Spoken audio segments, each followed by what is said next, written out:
আসসালামু আলাইকুম। আজকে আমি আপনাদের জন্য একটি অনগোয়িং ড্রামা নিয়ে হাজির হয়েছি। ড্রামাটির নাম হলো এভারলাস্টিং লঙ্গিং। এই ড্রামাটাতে আমরা দেখতে পাবো কিভাবে একটি মেয়ে সেজে নিজেদের পারিবারিক ব্যবসা সামলাতো। তখনকার সময় মেয়েরা কোনো রকম ব্যবসা করতে পারতো না, আর এটা করতে গিয়ে মেয়েটা তার শত্রু রাজ্যে চলে আসে এবং সে রাজ্যের জেনারেলের সাথে তার দেখা হয়ে যায়। সে হলো আমাদের গল্পের মেয়ের লিড। সে ছিল অনেক ভালো যোদ্ধা। মেয়েটি সে জেনারেলের হাতে পড়ে যায়। জেনারেল তাকে হোস্টেস বানিয়ে বেশিয়ন রাজ্যে নিয়ে যায়। এরপর সে বুঝতে পারে আসলে সে যাকে ধরে এনেছে সে একটা মেয়ে। তারপর জেনারেল মেয়েটার প্রতিভা দেখে তার প্রেমে পড়ে যায়। তো চলুন দেখে আসি এই সুন্দর চাইনিজ ড্রামাটা। ড্রামার শুরুতে আমাদেরকে 3টি রাজ্য দেখানো হয়। এগুলো হলো শিসাং, বেশুয়ান, ইয়ান্নান। এই 3টা রাজ্য সবসময় যুদ্ধে লেগে থাকতো। এর মধ্যে আবার বেশুয়ান রাজ্যে আলাদা 5টি গোত্র ছিল। এরা সবসময় নিজেদের মধ্যে দ্বন্দ্বে লেগে থাকতো, তাই এদের 5টি গোত্রের একজন লিডারের প্রয়োজন ছিল। বেশুয়ান রাজ্যের যে 5টি গোত্র ছিল তাদের মধ্যে শুয়ান গোত্র অন্যতম। শুয়ান গোত্রের যে লিডার ছিল তাকে কিছু আততায়ী মেরে ফেলে। তাদের ছেলে শুয়ান লি এখন লিডার, কিন্তু শুয়ান লি ইনভেস্টিগেট করে জানতে পেরেছে তার বাবাকে যে উইপন দিয়ে মারা হয়েছে তা ইয়ান্নান রাজ্যের জুন পরিবারের একজন ছেলে জুন ফেইফান তৈরি করেছে। মনে মনে শুয়ানলি তাকে খুঁজতেছে। এরপর আমাদেরকে ইয়ান্নান রাজ্য দেখানো হয়। ইয়ান্নান রাজ্য অনেক বেশি উন্নত ছিল। এই রাজ্যের মানুষ খুব একটা যুদ্ধে জড়াতো না। তারা ব্যবসা ও শিল্পে অনেক বেশি ভালো। এখানে আমাদেরকে জুন পরিবারের বড় মেয়েকে দেখানো হয়। জুন ছিল সে সবসময় ছেলেদের রূপে থাকতো। যখন সে ছেলে রূপে থাকে তখন তার নাম জুন ফেইফান। আর জুন পরিবারের লিডারের 3টি মেয়ে ছিল, তাই জুন ছিল মেয়ে হয়ে তার বাবার ব্যবসা পরিচালনা করত। ছেলে হিসাবে সেজে থাকায় তাই সবাই তাকে ছেলে হিসাবে জানতো। জুন সিলোরা 3 বোন ছিল। জুন সিলোর মেজর বোন এমব্রয়ডারিতে অনেক ভালো ছিল, ছোট বোন ছিল অনেক বুদ্ধিমান। এরপর জুন ছিল তার বাবার সাথে কথা বলতেছিল ব্যবসার জন্য কিছু পণ্য তাদেরকে ইয়ান্নান রাজ্য থেকে শিসাং রাজ্যে নিয়ে যেতে হবে, কিন্তু তাদেরকে বেশুয়ান রাজ্যের বর্ডার পার হতে হবে, যেটা অনেক বেশি ভয়ঙ্কর। তার বাবা তাকে যেতে নিষেধ করে, কিন্তু জুন জিলো বলে আমার সাথে তো শাও জিমিন যাচ্ছে, এটা হচ্ছে শাও জিমিন। তাছাড়াও আমি কয়েকবার এই রাস্তা পার করেছি, তাই কোনো সমস্যা নেই। তাছাড়া ব্ল্যাক আয়রন খুঁজতে হবে, এর পথ দিয়ে যাওয়ার সময় আমি সেটা শাও জিমিনের সাথে জুন জিলো বিয়ে ঠিক হয়ে আছে। এরপর তারা শিসাং রাজ্যের উদ্দেশ্যে রওনা হয়ে পড়ে বেশুয়ান রাজ্যের পথ ধরে, কিন্তু হঠাৎ করে তাদের ঘোড়াগুলো প্লেগ রোগে আক্রান্ত হয়ে মারা যায়। তখন তারা দেখতে পায় অন্য পথ দিয়ে কিছু ব্যবসায়ী যাচ্ছে তার পণ্য সামগ্রী নিয়ে। জুন ছিল তখন বলে ওদের সাথে আমাদেরকে যোগ দিতে হবে, ওদের সাথে যে কোনো ভাবে একটা বিজনেস ডিল করতে হবে, কিন্তু শাও জিমিন এটা করতে নিষেধ করে। ওরা হচ্ছে বেশুয়ান রাজ্যের, তাই এদের সাথে ডিল করাটা খুব একটা সুবিধাজনক হবে না। কিন্তু জুন ছিল এসব লোকেদের ট্রিপের সাথে গিয়ে কথা বলে এবং ট্রিপকে তাদের অবস্থা খুলে বলে যে তাদের ঘোড়াগুলো হঠাৎ করে রোগে আক্রান্ত হয়ে মারা যায়। তখন চিপ তাদেরকে বলে আমরা তোমাদেরকে ঘোড়া দিব, কিন্তু এর বিনিময়ে তোমরা আমাদেরকে কি দিবে? তখন জুন ছিল বলে আমরা ইয়ান্নান থেকে এসেছি, তাছাড়া ইয়ান্নানের সবচেয়ে বিখ্যাত এমব্রয়ডারি হলো কেশি, তাই আমি আপনাকে সেটা দিতে চাই। আর কেশি কাপড়ের বদলে তাদের মাঝে একটা ডিল হয়। তারা একসাথে শিসাং রাজ্যের উদ্দেশ্যে রওনা হয়, কিন্তু পথের মধ্যে কিছু ডাকাত তাদের উপর হামলা করে। ডাকাতরা এখান থেকে মূল্যবান জিনিসপত্র নিতে এসেছিল। তো শুরু হয়ে যায় দুই পক্ষের মধ্যে ফাইট। শাও জিমিন ছিল যুদ্ধবিদ্যায় অনেক পারদর্শী, কিন্তু জুন ছিল একজন মেয়ে। সে যতটুকু পারা যায় ততটুকুই যুদ্ধ করতেছিল।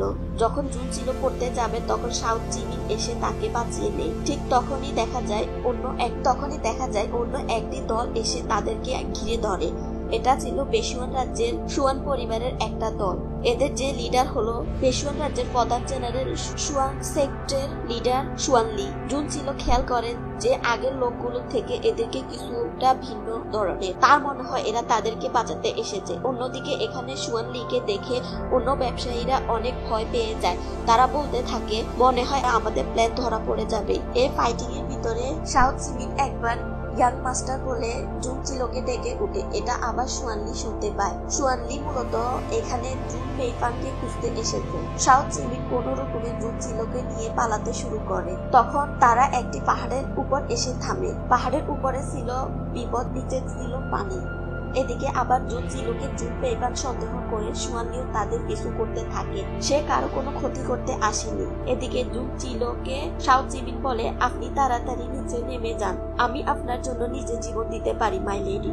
কিন্তু সুয়ানলি তার হাতে চাবুক দিয়ে জুন জিলোকে উপরে তুলে নিয়ে আসে। সাউথ অনেকটা ইনজুর হয়ে সুয়ানলি কয়েকজন সৈন্যর মধ্যে একজন সাউথ জিমিনকে মেরে দেয়। এটা দেখে জুন জিলোর অনেক রেগে যায়। তার হাতে যে চাবুক ছিল সেটা দিয়ে সে সুয়ানলিকে মারতে যায়, কিন্তু জুন জিলোকে অজ্ঞান করে সুয়ানলি তার ক্যাম্পে নিয়ে আসে। এখানে তাকে একটা কারাগারে আটকে রাখে। জুন জিলোর যখন জ্ঞান আসে তখন সে দেখতে পায় সেই কারাগারে আটকে আছে। তখন তার চোখের সামনে সাউথ মারার দৃশ্যটা বেশি আসে। তখন সে বুঝতে পারে না যে কেন পেশুন রাজ্যের মানুষ এত ভয়ঙ্কর এবং তারা কেন সাউথ জিমিনকে মেরে ফেললো। অসহায়ের মতো সে বসে থাকে, মনে মনে বলতে থাকে আমাকে যে বেরো হোক, ইয়ান্নান রাজ্যে ফিরে যেতে হবে। তখন কারাগারে সুয়ানলি দেখা করতে আসে জুন জিলোর সাথে। সুয়ানলি আসা মাত্র জুন জিলো তার উপর আবার আক্রমণ করে। তখন সুয়ানলি বলে, তোমাকে ধরে আনার কোনো আমার ইচ্ছে ছিল না। জুন জিলোকে বলে, তোমাকে মারার বা তোমাকে ধরে নিয়ে আসার আমার কোনো ইচ্ছে নেই। জুন ফেইফানকে খুঁজতেছি করে, কিন্তু সে সময় সুয়ানলি খেয়াল করে সে যাকে ধরে এসেছে সে একজন মেয়ে। তখনই তার ভুল ভেঙে যায়। তখন সে বলে, তুমি একটা মেয়ে, জুন ফেইফান নও। আসলে জুন ফেইফান ছেলে, যার ব্যবসায়িক অনেক নাম আছে, যার ব্যবসায়িক বুদ্ধি অনেক ভালো। তুমি কি ইয়ান্নান থেকে এসেছো? ঠিক তখনই ডিপুটি জেনারেল লুচি চলে আসে একটা কেশি কাপড় নিয়ে। সুয়ানলি এটা দেখে বলে, এটা ইয়ান্নান রাজ্যের কাপড়, সে নিশ্চয়ই ইয়ান্নান রাজ্যের জুন ফ্যামিলি থেকে এসেছে। ও জানতে পারে যে জুন ফেইফান কোথায় আছে। জুন জিলো খেয়াল করে দেখতে পায় সুয়ানলির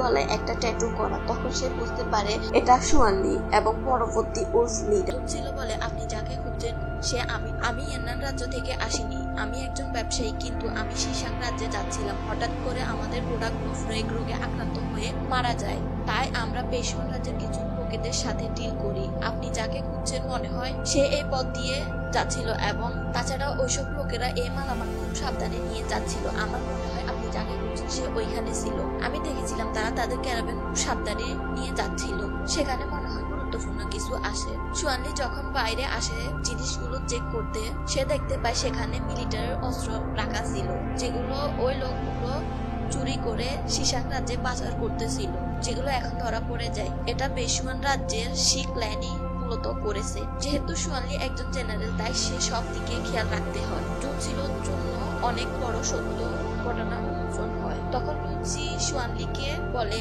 ইয়াং মাস্টার, এ জুন ফেইফান না হয় তাহলে সে কোথায়? আপনার বাবা ও মাকে কে মেরেছে এটার ইনভেস্টিগেট করতে হলে আমাদেরকে জুন ফেইফানকে ধরতে হবে। তবে এই কেশি কাপড়টা প্রমাণ করে যে এই মেয়েটা ইয়ান্নান রাজ্য থেকে এসেছে। ইয়ান্নান রাজ্যের ব্যবসায়ীরা ও পথ দিয়ে যাচ্ছিল, ওখানে জুন ফেইফান ছিল, কিন্তু আমরা তাকে ধরতে পারিনি। এদিকে জুন ছিল কারাগার থেকে তালা খুলে পালিয়ে যেতে থাকে। সুয়ানলি তার সৈন্য নিয়ে জুন জিলোকে খুঁজতে বের হয়, কিন্তু কোথাও তাকে দেখতে পায় না। জুন জিলো যখন নদী সুয়ানলি এসে তার দিকে একটা তীর ছুড়ে এবং তাকে ধরে ফেলে। লুচি বলে, তোমার এত সাহস, তুমি এখান থেকে পালাচ্ছিলে, তাহলে তোমাকে এখানে মেরে ফেলি। তখন জুন জিলো বলে উঠে, আপনারা যাকে খুঁজছেন তাকে আমি চিনি এবং সে কোথায় আছে আমি বলতে পারি। তাছাড়া আপনারা তাকে কেন খুঁজছেন সেটা আমি জানি না, কিন্তু সে কোথায় আছে আমি তা জানি। সুয়ানলি বলে, ঠিক আছে, তোমাকে তো আমার প্রয়োজন। এটা বলে জুন জিলোকে নিজের ঘোড়ায় টেনে বসায়। ঘোড়া ছুটিয়ে একটা নদীর পাড়ে এসে বসে। জুন জিলো অনেক ক্লান্ত ছিল। তখন জুন জিলো সুয়ানলিকে জিজ্ঞেস করে, আসলে আপনি কি চান বলুন তো? সুয়ানলি তখন বলে, তুমি আগে এটা বলো জুন ফেইফান কোথায় আছে। জুন জিলো বলে, আমি ইয়ান্নান রাজ্য থেকে এসেছি আর আমি জুন পরিবারের একজন মেয়ে, মূলত আমি জুন ফেইফানের একজন মেয়ে। তখন সুয়ানলি বলে, তাই নাকি? তাহলে আসলে এটা ছিল জুন পরিবারের ব্যবসায়িক টোকেন। এটার একটা বাটন ছিল যেটা খুললে এটা আনলক হয়ে যায়। জুন ছিল ভাবতে থাকে, ও যদি ওটা খুঁজে পায় তাহলে তো আমি ধরা পড়ে যাব, আসলে আমি জুন ফেইফান। তখন জুন ছিল বলে, এটা আমাকে ইয়াং মাস্টার দিয়েছিল, আসলে আমরা একে অপরকে ভালোবাসি, তাই ভালোবাসার স্মৃতি হিসেবে ও আমাকে এটা উপহার দিয়েছে। সুয়ানলি বলে, ও তাই, তাহলে এটা দিয়ে আমি কি করবো? এটা তোমার কাছে রেখে দাও। দাও, কিন্তু তোমার ভালোবাসার মানুষটা এখন কোথায় আছে সেটা আমাকে বলতে হবে, তাকে আমার খুব প্রয়োজন। এরপর আবার তাকে ক্যাম্পে নিয়ে আসে। জুনজিলো ভাবতে থাকে আমাকে যে করে হোক এখান থেকে পালাতে হবে, না হলে ওরা পরিবার ও আমার পরিচয় সম্পর্কে জেনে যাবে, আর জানতে পারলে অনেক সমস্যা হবে। এদিকে সুয়ানলি বুঝতে পারে জুনজিলো তাকে মিথ্যে কথা বলতেছে আর সে খুব চালাক, তাই সে চিন্তা করে ওর সাথে একটা ডিল করবে। সুয়ানলি জুনজিলোকে বলে তুমি জুন ফেইফানের মেট, কিন্তু আমি যদি তোমার ইয়াং মাস্টার হতাম তাহলে তোমাকে আমার উপদেষ্টা বানিয়ে নিতাম, কারণ তুমি অনেক চালাক এবং জ্ঞানী। তুমি এখন বলো যে জুন ফেইফান এখন আমি বলবো সে কোথায় আছে, কিন্তু এর আগে আপনাকে বলতে আপনার তাকে কি প্রয়োজন, আপনি কি তাকে মেরে ফেলবেন? তখন সুয়ানলি বলে আমি তাকে কেন মারবো, আমি তাকে মারবো না, আমার তার কাছ থেকে অনেক কিছু জানার প্রয়োজন, একটি বিশেষ কারণে আমি তাকে খুঁজছি, তার কাছ থেকে কিছু টিপস নিতে চাই। তাছাড়া আমি পেশোয়ার ওই রাজ্যের মধ্যে ব্যবসায়িক সম্পর্ক স্থাপন করতে চাই। ওই দিন আমি তোমাদের কোনো ক্ষতি করতে চাই, ওখানে ডাকাতরা আক্রমণ করছিল, তাদেরকে প্রতিহত করার জন্য আমি গিয়েছিলাম আর জুন ফেইফানকে খুঁজতেছিলাম। সে যাই হোক, তুমি এখন বলো তোমার প্রেমিক কোথায় আছে? জুনজিলো বলে সে এখন শিশাং রাজ্যে আছে। আপনি যদি আমাকে ও আমাদের ক্যারাভেন গুলো ঠিক মতো শিশাং রাজ্যে পৌঁছে দেন তাহলে আপনি তাকে খুঁজে পেতে পারেন, আমি আপনাকে তার কাছে নিয়ে যাব। তখনই জুনজিলো অজ্ঞান হয়ে যায়। আসলে তার বুকে একটা ক্ষত ছিল। ডাক্তার ডাকা হয়, ডাক্তার বলে উনার ক্ষতে মলম লাগাতে হবে, যেহেতু পরিচর্যা ও তার দেখাশোনা করতেছেন তাই এটা আপনি করুন। সুয়ানলি তো পড়ে যায় বিপদে, সে কিভাবে জুনজিলোর ক্ষততে মলম লাগাবে, কিন্তু জুনজিলোর অবস্থা দেখে মলম লাগাতে যায়, কিন্তু তখনই জুনজিলোর জ্ঞান ফিরে আসে আর জুনজিলো বলে আমি আপনাকে অনেক ভালো মানুষ মনে করেছিলাম, কিন্তু আপনি এখন আমার অসুস্থতার সুযোগ নিয়ে আমার অ্যাডভান্টেজ নিচ্ছেন। তখন সুয়ানলি অনেক রেগে যায় আর রেগে বলতে থাকে আমি তোমার কোনো অ্যাডভান্টেজ নিতেছি না, তোমার ক্ষতে মলম লাগানোর প্রয়োজন ছিল তাই আমি তোমাকে টাচ করেছি, এখন যেহেতু তোমার জ্ঞান এসেছে তাহলে তুমি নিজেরটা নিজেই করে নাও, আর কালকে আমরা শিশাং রাজ্যের উদ্দেশ্যে রওনা হব। কিন্তু সুয়ানলি অনেক চিন্তিত ছিল, কারণ জুনজিলোকে পুরোপুরি বিশ্বাস করা যায় না, কিন্তু জুন ফেইফানকে খুঁজতে হলে অবশ্যই তাকে বিশ্বাস করতে হবে। পরের দিন সকালে তারা শিশাং রাজ্যের উদ্দেশ্যে রওনা হয়ে পড়ে, কিন্তু জুনজিলো সব সময়ের মতো এখনো সুযোগ খুঁজতে থাকে কিভাবে সে পালাতে পারে। তখন সে বলে আমি আমার ক্ষতটা একটু পরিষ্কার করতে চাই, এটা বলে সে লেকের পাশে আসে। সুয়ানলিও তার পিছু পিছু আসে, তো এটা দেখে বলে আমাকে আমার ড্রেস খুলতে হবে, তাই সে আস্তে আস্তে তার কাপড় খুলতে লাগে। সুয়ানলি ওকে পাহারা দিচ্ছিল। তখন জুনজিলো বলে আমি একজন মেয়ে, তাই আমাদের মাঝে কিছু প্রাইভেসি থাকা দরকার, আপনি একটু সরে দাঁড়ান। আর সুয়ানলি দেখতে পায় যে জুনজিলো আসলে তার ক্ষত পরিষ্কার করবে, তখন সে একটু সরে দাঁড়ায়, একটু আড়ালে গিয়ে দাঁড়ায়, আর জুনজিলো চাইছিল এটা, সে এটা দেখে পালাতে শুরু করে। কিছুক্ষণ পরে সুয়ানলি পিছনে তাকিয়ে দেখে জুনজিলো নেই, তখন সেও দৌড়াতে থাকে এবং দৌড়াতে দৌড়াতে এক পর্যায়ে জুনজিলোকে খুঁজে পায়। জুনজিলো দৌড়াতে দৌড়াতে জঙ্গল পেরিয়ে মরুভূমিতে চলে আসে আর তার পিছনে সুয়ানলি ছুটতে থাকে।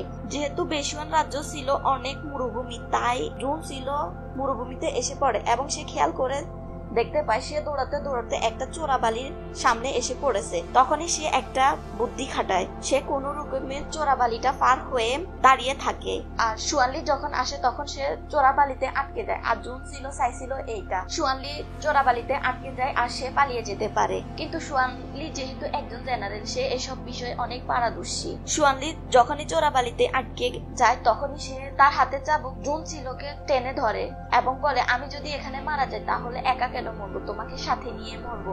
জুনজিলো অনেক চেষ্টা করে নিজেকে ছাড়ানো, কিন্তু পারে না, আর জুনজিলোকে সাপোর্ট হিসাবে পেয়ে চোরাবালি থেকে বের হয়ে আসে। এদিকে সুয়ানলির সৈন্য তাদেরকে খুঁজতেছিল। লুচি বলে জেনারেল মনে হয় ওই ডেড মরুভূমিতে চলে গেছে। আসলে সুয়ানলিরা যে মরুভূমিতে এসেছে সেটাকে ডেড মরুভূমি বলে। এখানে একের পর এক বিপদ লেগেই থাকে। কিছুক্ষণের ভিতরে একটা বালির ঝড় চলে আসে, এটার ভিতরে জুনজিলো ও সুয়ানলি আটকা পড়ে। কিছুক্ষণ পরে জুনজিলোর জ্ঞান আসে, সে তখন দেখতে পায় যে দূরে জেনারেল অজ্ঞান হয়ে পড়ে আছে। তখন সে সেখানে তার কাছে যায় এবং গিয়ে দেখতে পায় যে সে অজ্ঞান। তখন সে জেনারেলের কাছ থেকে একটা ছুরি নিয়ে জেনারেলকে আঘাত করতে যায়। জুনজিলো যখনই জেনারেলকে মারতে যাবে তখন জেনারেল ছুরিটা ধরে ফেলে এবং বলে তুমি কি এভাবে অসহায় মানুষদের সুযোগ নাও এবং তাদেরকে মেরে ফেলো? আমি একটু ক্লান্ত বোধ করছিলাম তাই শুয়ে আছি, তোমাকে বালির জ্বর থেকে বাঁচাতে গিয়ে আমার এই অবস্থা। লুচি জেনারেল খুঁজতে খুঁজতে সে মরুভূমিতে চলে আসে, কিন্তু তারা তাদেরকে খুঁজে পায় না, কারণ এরা অনেক দূর চলে এসেছিল। সুয়ানলি জুনজিলোকে বেঁধে নেয়। জুনজিলো পালানোর অনেক চেষ্টা করতে থাকে, কিন্তু জুনজিলো অনেকবার পালানোর চেষ্টা করে কিন্তু কোনো রকমে পালাতে পারে না। তখন জেনারেল বলে তুমি যত চেষ্টা করো পালানোর কিন্তু পালাতে পারবে না। সে টানতে টানতে জুনচিলোকে নিয়ে যাচ্ছিল। জুনচিলো হঠাৎ করে বসে পড়ে এবং সেখানে একটা হাড় দেখতে পায়, সেটা সে নিজের কাছে লুকিয়ে রাখে, জেনারেলকে পরে মারতে পারে। তখনই জুনচিলোর পাশে একটা সাপ দেখে সুয়ানলি সেটাকে মারতে দেয়। জুনচিলো তখনই তার পায়ে আঘাত করে সে হাড়টা দিয়ে। এটা দেখে সুয়ানলি পুরো অবাক হয়ে যায়, যাকে বাঁচাতে চেয়েছি সে উল্টা আমাকে আঘাত করতেছে। জুনচিলো তখন ওকে ওখানে ফেলে দৌড়াতে শুরু করে, কারণ তখন জেনারেল আর উঠতে পারতেছিল না। জুনচিলো পালাতে পালাতে সন্ধ্যা হয়ে যায়। তখন সে কিছু গাছপালা দেখতে পায়। সে মনে করে সামনে পানি আছে, কিন্তু তার পা আর চলে না, সে সেখানে অজ্ঞান হয়ে পড়ে যায়। এদিকে বেশুয়ানের রাজা যখন জানতে পারে জেনারেল নিখোঁজ, তখন সে তার অন্য জেনারেলকে বলে তাকে গিয়ে খুঁজে নিয়ে আসতে এবং তাকে খুঁজে বের করতে। তখনই সেখানে রাজার বোন প্রিন্স চিয়াংকং সে বলে আমি জেনারেলকে খুঁজতে যাব। রাজা তাকে যেতে নিষেধ করে, কিন্তু প্রিন্সেস কারো কথা শুনে না। এরপর আমাদেরকে শি সেক্ট দেখানো হয়। এটা হলো শি লিডার ও তার ছেলে শিমু। শিমু মূলত তার বাবার কথায় উঠে আর বসে।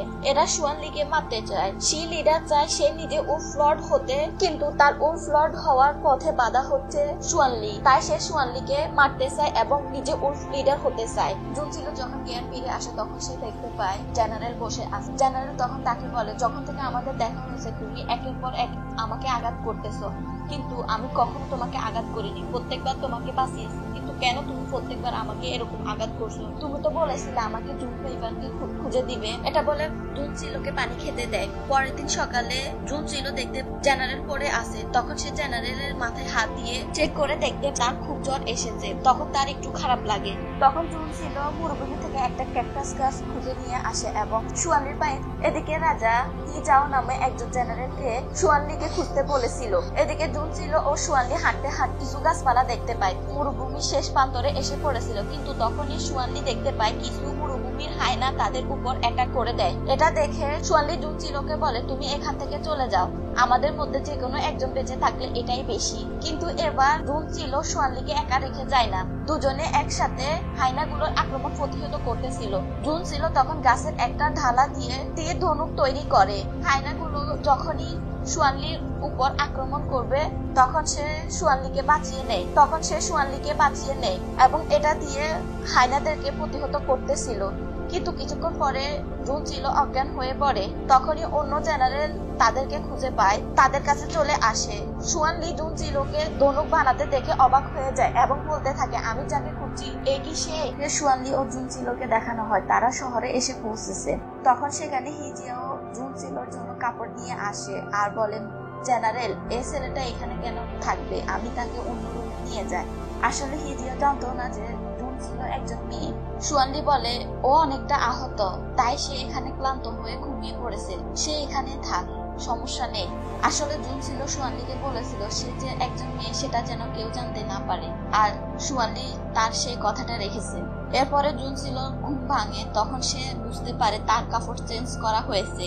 তখন সে পাশে সুয়ানলিকে ঘুমিয়ে থাকতে দেখে। সুয়ানলি ঘুমন্ত অবস্থায় জুনচিলো তার উপর আক্রমণ করে, বলে তুমি কেন আমার কাপড় চেঞ্জ করেছো? তখন সুয়ানলি তাকে ধরে বলে আমি তোমার কাপড় চেঞ্জ করিনি, এখানে রান্না করার জন্য অনেক মেড ছিল, আমি তাদেরকে ডেকে তোমার কাপড় চেঞ্জ করিয়ে দিয়েছি, আর তোমার প্রতি আমার কোনো ইন্টারেস্ট নেই, বুঝেছ? সে সেক্টে শিমুকে দেখতে পায়, সে সেখানে সুয়ানলি এসেছে তাই তাকে মারতে এসেছে। এদিকে লুসি আসে ওইসব লোকেদের খোঁজে করতে যারা চুরি করে অস্ত্র শিশাং রাজ্যের পাচার করতেছিল, তাদের ইনভেস্টিগেশন করতে।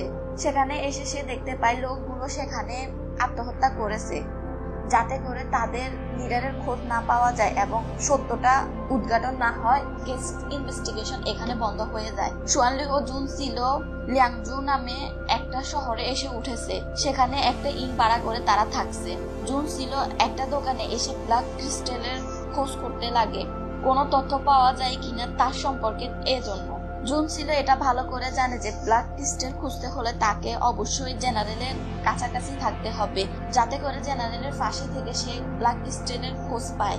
কিন্তু জেনারেল ছিল অনেক ডেঞ্জারাস পারসন, তার সাথে থাকা মানে বিপদ নিয়ে ঘোরা। ওরা যখন ইনে ছিল তখন হঠাৎ করে কিছু ডাকাত আক্রমণ করে দেয়। সুয়ানলি ও হিজিয়াও তাদের সাথে ফাইট করতে থাকে।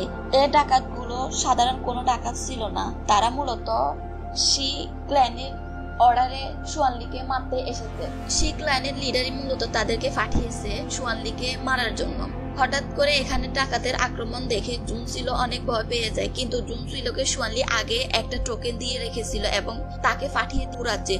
সুয়ানলি বলেছিল তুমি এটা নিয়ে লু সেক্টে যাবে আর সেখানে গিয়ে টোকেনটা দেখালে তাদের লিডার আমাদেরকে সাহায্য করতে আসবে, আর আমরা এখানে আটকা পড়েছি, আমাকে সেই লিডার মারতে চায়।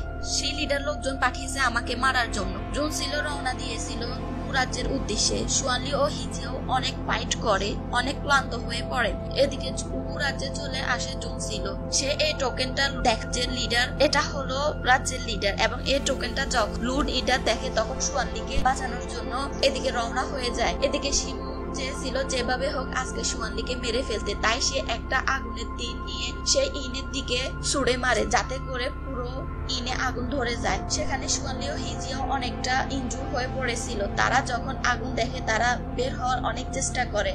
ততক্ষণে সেখানে লু লিডার ও জুনসিলো চলে এসেছিল। সেখানে যখন আগুন লেগেছিল জুনসিলো এটা দেখে সুয়ানলিকে অনেক ডাকতে থাকে, কিন্তু সুয়ানলি তখন অজ্ঞান হয়ে পড়েছিল। এটা দেখে জুনসিলো বলে ওকে বাঁচাতে হলে আমাকে অন্য কোনো উপায় খুঁজতে হবে। তখনও সেখানে শিখ লাইনের অনেক সৈন্য ছিল। জুনসিলো দূরে একটা ঘন্টা দেখতে পায়, গিয়ে ঘন্টাটা বাজাতে। এটা যখন শিমু দেখতে পায় তখন বলে এ মেয়েটা আবার কোত্থেকে উদয় হলো, এবং তার দিকে একটা তীর ছুঁড়ে মারে। তীরটা জুনসিলোর মুখের পাশ দিয়ে চলে যায়, যেটা তার মুখে একটু আঘাত করে। ঘন্টার শব্দ শুনে শহরের লোকজন আসতে শুরু করে আগুন নেভানোর জন্য। এটা দেখে শিমু তখন সেখান থেকে পালিয়ে যায়। লোকজন তাদেরকে দেখলে অনেক সমস্যা হবে। জুনসিলো ও বাকিরা মিলে সুয়ানলি ও হিজিয়াওকে উদ্ধার করে। এদিকে আবার আমরা জিমিনকে দেখতে পাই যে তাকে কেউ আটকে রেখে কোনো বেঁচে গেছিল, আর তাকে কেউ কারাগারে আটকে রেখেছিল। এবার আমাদের প্রিন্সেস লিয়াংকংকে দেখানো হয়। সে এসেছিল সুয়ানলির খোঁজে, কিন্তু লিয়াংজু শহরে এসে তাকে কোথায় খুঁজবে সে বুঝতে পারে না। তাই তখন সে একটা বাজারে চলে আসে। সে দেখতে পায় যে স্লেভ বিক্রি করা হচ্ছে। এ মেয়ে কিছুটা উগ্র ও জেদি স্বভাবের ছিল। সে যখন বাজারে আসে দেখতে পায় কিছু স্লেভ বিক্রি করতেছে। সেখানে জিমিন ছিল। জিমিনকে দেখতে অনেক হ্যান্ডসাম লাগতেছিল। সে প্রথম দেখায় তার উপর ক্রাশ খেয়ে যায়, তাই সে তাকে যে করে হোক কিনে নিবে। কিন্তু সেখানে অনেক মানুষ ছিল যারা জিমিনকে কিনতে চায়, কিন্তু প্রিন্সেস চিয়াংকং তখন জিমিনের মুখে একটা দাগ করে অনেক টাকা দিয়ে তাকে কিনে নিয়ে যায়। লু রাজ্যে এসেছিল সুয়ানলি ও জুনসিলোরা। লু সুয়ানলিকে জিজ্ঞেস করে তুমি কি বুঝতে পেরেছো কারা তোমার উপর অ্যাটাক করেছে, আর এই মেয়েটা কে, তোমার সাথে তার কিভাবে পরিচয় হলো, তাছাড়া তাকে তুমি তোমার পাশে রেখেছো, তার মানে তার ভিতরে ইন্টারেস্টিং কোনো কিছু আছে। তখন সুয়ানলি বলে সত্যি বলতে মেয়েটা অনেক ইউনিক, সে ইয়ানান রাজ্য থেকে এসেছে, তাই আমি তাকে আমার পাশে রেখেছি। এদিকে জুনসিলোকে দেখানো হয় সে প্রথমবারের মতো মেয়েদের ড্রেস আপ করেছে। জুনসিলো মনে মনে বলে সুয়ানলির সাথে থাকতে হবে, কারণ সুয়ানলি ও হিজিও যখন ব্ল্যাক আয়রন নিয়ে কথা বলতেছিল সে সেগুলো শুনে নিয়েছিল। আর সেই রাজ্যের ব্ল্যাক মাইন খুঁজে পাওয়া গেছে, যেটা নিয়ে সুয়ানলি ইনভেস্টিগেট করতেছিল। জুনসিলো চাই যে করে হোক পেশিয়ান রাজ্যে গিয়ে ওই ব্ল্যাক মাইন থেকে কিছু ব্ল্যাক আয়রন নিয়ে যেতে। সুয়ানলিকে দেখানো হয় সে বলে আমি যেহেতু এখানে এসেছি তাহলে এখন আমি সান রাজ্যে যেতে চাই। সামনে ওর ফ্লট সিলেকশন অনুষ্ঠান হবে, তাই সে চায় সান রাজ্যে তাকে সাপোর্ট করুক, যাতে করে সে সহজে উল ফ্লট হতে পারে 5টি সেক্টর। সে যদি উল ফ্লট না হতে পারে তাহলে তার মা বাবার কেস ইনভেস্টিগেশন করতে পারবে না, যেটা কিনা বন্ধ হয়ে আছে। আর রাজা তাকে বলেছে তুমি যদি উল ফ্লট হয়ে যাও তাহলে তুমি তোমার বাবা মায়ের কেসটা পুনরায় রিওপেন করতে পারবে এবং ইনভেস্টিগেট করতে পারবে। এসবের মাঝে এক ন্যানি এসে লুকে বলে আপনি চাইলে জুনসিলোকে বিয়ে করতে পারেন, সে আপনার জন্য অনেক ভালো ম্যাচ। কিন্তু তখন লু হেসে উঠে বলে আমি বিয়ে করব না। মূলত লু একটা মেয়েকে অনেক ভালোবাসতো। সুয়ানলি বলে তুমি তো তাকে ফেলে না, তাই বলে তুমি কি আর বিয়ে করবে না? তখন লু বলে তাকে আমি আমার স্ত্রী মনে করতাম, তাই তাকে ছাড়া অন্য কাউকে আমি বিয়ে করতে পারবো না, আমার পক্ষে সম্ভব না। তখন আমাদেরকে কিছু ফ্ল্যাশব্যাক দেখানো হয় যেখানে তাদের ভালোবাসার কিছু মুহূর্ত দেখানো হয়, আর কিন্তু তাদের খুব বাজেভাবে তাদের প্রেমের সমাধি ঘটে। এরপর লু বলে আমিও তোমাদের সাথে সান রাজ্যে যাব, সেখানে লিডারকে ইমপ্রেস করার চেষ্টা করব যাতে করে সে তোমাকে সাপোর্ট করে। এদিকে প্রিন্সেস ও জিমিনকে দেখানো হয়। জিমিনকে যেহেতু প্রিন্সেস কিনে নিয়েছে, এখন প্রিন্সেসের স্লেভ, কিন্তু জিমিন এটা কোনোভাবে মানতে চায় না, সে অনেক অবাধ্য আচরণ করে। কিন্তু জিমিন যখন বুঝতে পারে এই মেয়েটা একজন রাজকুমারী আর সে সুয়ানলির অনেক কাছের মানুষ, তাই সে চিন্তা করে জুনসিলোকে খুঁজে পেতে হলে অবশ্যই তার সাথে ভালো আচরণ করতে হবে। তখন সে জুনসিলোকে খুঁজে পেতে পারে। জুনসিলোকে দেখানো হয় সে এখন বেসুয়ান রাজ্য ছেড়ে পালিয়ে যাওয়ার কথা চিন্তাও করে না, কারণ তাকে এখানে ব্ল্যাক আয়রন খুঁজতে হবে। এর পরের দিন সকালে সবাই মিলে সান রাজ্যে এসে পড়েছিল। সেই রাজ্য ও সান রাজ্য ছিল পাশাপাশি। এটা হলো সান রাজ্যের রাজকন্যা জাওমিন। এটা হলো শিমু, যে সবসময় জাওমিনকে ইমপ্রেস করার চেষ্টা করতে থাকে, কিন্তু জাওমিন তাকে পাত্তা দেয় না। সান লিডার অনেক ভালো ছিল, কিন্তু সেই লিডার তাকে সবসময় তার হাতের মুঠোয় রাখতে চায়। এদিকে জাওমিনের সাথে খুব দ্রুত বন্ধুত্ব হয়ে যায় জুনসিলোর। যা সুয়ানলি অনেক এনজয় করতেছিল। সুয়ানলি মনে মনে অনেক প্ল্যান করেছিল। তখন সে জাওমিনকে বলে, তুমি যাকে ছেলে মনে করছিল সে আসলে একজন মেয়ে। জুনসিলো আসলে ইয়ান্নান রাজ্য থেকে এসেছে, সে অনেক ভালো এমব্রয়ডারি করতে পারে, তুমি কিন্তু তার কাছ থেকে শিখতে পারো। এদিকে জাওমিন একা যখন প্র্যাকটিস করতেছিল তখন সেখানে শিমু আসে তার কাছে একটা গিফট নিয়ে। ইমপ্রেস করার চেষ্টা করতেছিল। জাওমিন যদি ইমপ্রেস হয়ে যায় তাহলে হয়তো জাওমিনের বাবা তাদেরকে সাপোর্ট করবে। যত সাপোর্ট পাবে শিমুর বাবার উফলর্ড হওয়ার সম্ভাবনা থাকবে। বেসুয়ান রাজ্যে 5টি আলাদা গোত্র ছিল, সুয়ান গোত্র, সান গোত্র, শি গোত্র, লু গোত্র, সু গোত্র। 5টি গোত্রের মূলত একজন লিডার হবে যে হলো উলফ লিডার, আর সবাই চায় সুয়ানলি হোক উলফ লর্ড। শুধু শি লিডার চায় না যে সুয়ানলি উলফ লর্ড হোক। এরপর জাওমিনের সাথে শিমুকে ফাইট করতে দেখানো হয়। জাওমিন বলে যে আমাকে ফাইটে হারাতে পারে না তাকে কখনো বিয়ে করা যায় না, এটা বলে শিমুকে রিজেক্ট করে দেয়। এরপর জিমিনকে দেখানো হয় সে এখন পালাতে চায়, কিন্তু তাকে পালাতে হলে সেখানে যত গার্ড আছে সকল গার্ডকে মেরে ফেলতে হবে। তাই সে সবাইকে মেরে ফেলে, কিন্তু সে ধরা পড়ে যায় প্রিন্সেসের হাতে। প্রিন্সেস ছিল একটু সাইকো প্রকৃতির। তখন সে জিমিনকে বলে, তুমি কি আমাকে ছেড়ে পালাতে চাইছো? ঠিক আছে, তাহলে আমিও তোমার সাথে পালাবো, কিন্তু এই গার্ডদেরকে যে মেরেছো মানুষ দেখলে মনে করবে তুমি মেরেছো, তাই আমরা বরং এই ইনটা ফুরিয়ে দিই, যাতে করে কোনো সমস্যাই হবে না। এটা বলে প্রিন্সেস ইনটাতে আগুন ধরিয়ে দেয়। এর জাওমিন ও সুয়ানলিকে দেখানো হয়। সুয়ানলি জাওমিনকে বলে, আমাদের এই রাজ্যে ব্যবসা প্রতিষ্ঠানের অবস্থা খুব খারাপ, এমব্রয়ডারিতে আমরা ভালো করতে পারি, তুমি যদি একটু জুনসিলোকে রিকোয়েস্ট করো তাহলে সে হয়তো তোমাকে এমব্রয়ডারি শিখাবে। তখন জাওমিন সোজা জুনসিলোর কাছে চলে আসে আর বলে, তুমি ইয়ান্নান রাজ্য থেকে এসেছো, তোমার এমব্রয়ডারি অনেক ভালো, তাই তুমি যদি এমব্রয়ডারি আমাদেরকে শিখাও আমাদের ও ইয়ান্নান রাজ্যের মধ্যে একটা ডিল করতে পারি। এটা শুনে জুনসিলো চলে আসে সুয়ানলির কাছে, এসে বলে, তুমি তাকে এই কথাগুলো বলেছো তাই না? আর আমার কাছ থেকে সেলাই শিখতে এতে করে আপনি অনেক লাভ হবেন তাই না? ইয়ান্নান রাজ্য ও লিয়াংজু শহরের ভিতরে একটা ট্রেন্ডিং চুক্তি হবে, এতে করে 2 রাজ্যের লাভবান হবে, কিন্তু আপনি সবচেয়ে বেশি লাভবান হবেন, কারণ আপনার উপর সানবাও অনেক খুশি হয়ে যাবে এবং আপনাকে উলফ লর্ড হতে সাহায্য করবে। তখন সুয়ানলি বলে, তুমি অনেক জিনিয়াস, তোমার কাছ থেকে কোনো কিছু লুকানো যায় না, তুমি যখন সবটা বুঝতে পেরেছো প্লিজ তুমি রাজি হয়ে যাও। আমি তোমাকে কথা দিচ্ছি কোনো রকম ঝামেলা হবে না, এতে তোমাদেরও অনেক লাভ হবে, কিন্তু তুমি এখন থেকে মেয়েদের ড্রেস আপ করবে, যেহেতু তুমি মেয়েদেরকে এমব্রয়ডারি শিখাবে। এরপর 3 জনই ওয়েট করতে থাকে জুনসিলোর জন্য। জুনসিলো মেয়েদের মতো পোশাক বাইরে আসে। এর সাথে জুনসিলোকে অনেক সুন্দর লাগতেছিল, তাকে দেখে সবাই অবাক হয়ে যায়। সুয়ানলি তো জুনসিলোর দিকে এক দৃষ্টিতে তাকিয়ে থাকে, সে যেন নতুন করে জুনসিলোর উপর ক্রাশ খেয়েছে।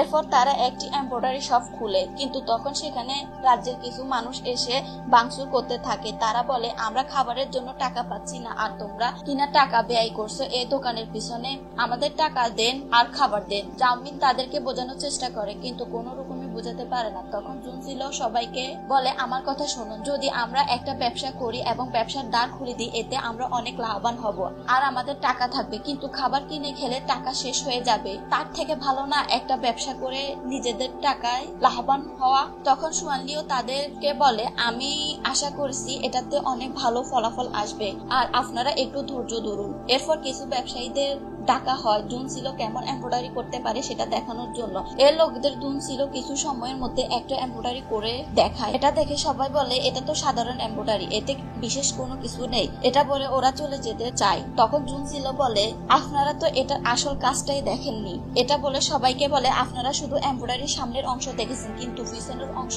দেখেননি, তাই পিছনের অংশটা একটু দেখুন। তখন সবাই দেখতে পায় যে এমব্রয়ডারির পিছনে অনেক সুন্দর একটা ময়ূরের ডিজাইন করা হয়েছে। এটার সামনের অংশে ছিল একটা বাঘের এমব্রয়ডারি করা, কিন্তু পিছনের অংশে জুনসিলো অনেক সুন্দর করে ময়ূরের প্রতিচ্ছবি তৈরি করেছিল।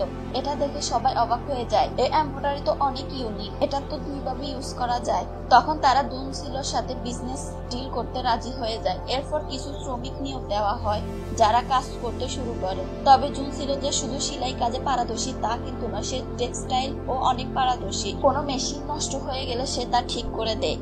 সোয়ানলি তখন জুনসিলোকে বলে তুমি আসলে একটা এক্সট্রাঅর্ডিনারি মানুষ।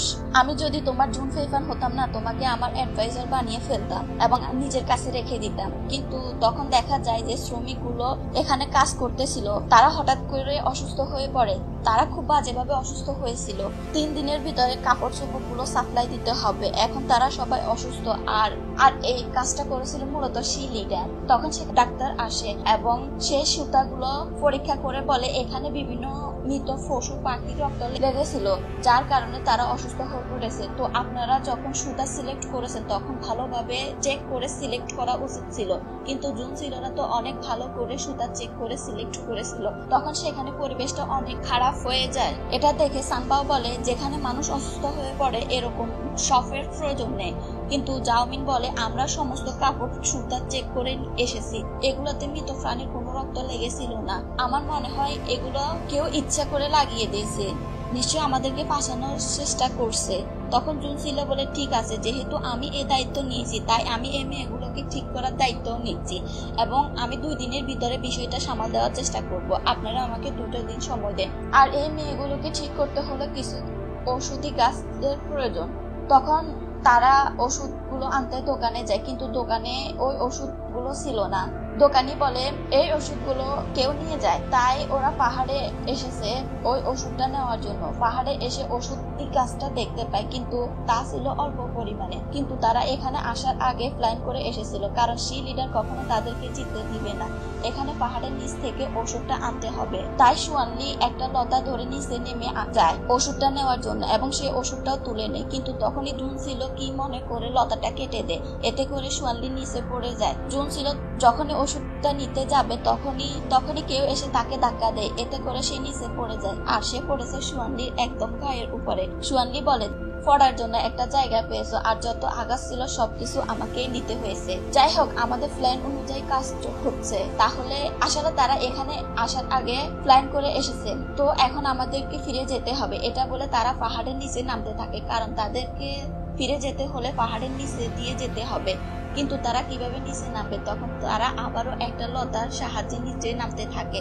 এরপর নেমে এসে একটা গ্রামে উঠে, কারণ তখন তারা শহরে ফিরে যেতে পারবে না। তখন সেখানে একটা ভাঙা বাড়ি দেখতে পায় তারা দুজনে। তারা বলে চলো আমরা এটার ভিতরে আজকে রাতটা কাটিয়ে দিই। এরপর বাড়ির ভিতরে আসে এবং বাড়িটা অনেক পুরনো ছিল। তখন সেখানে কিছু আরশোলা দেখে ভয় পেয়ে যায় সোয়ানলি, কিন্তু জুনসিলো ভয় পায় না। তখন সোয়ানলি বলে তুমি কি আসলে মেয়ে? মাঝে মধ্যে দেখে মনে হয় তুমি একটা ছেলের থেকেও বেশি পারফেক্ট। মূলত সোয়ানলি জুনসিলোকে সন্দেহ করছিল যে সে জুন ফেইফান।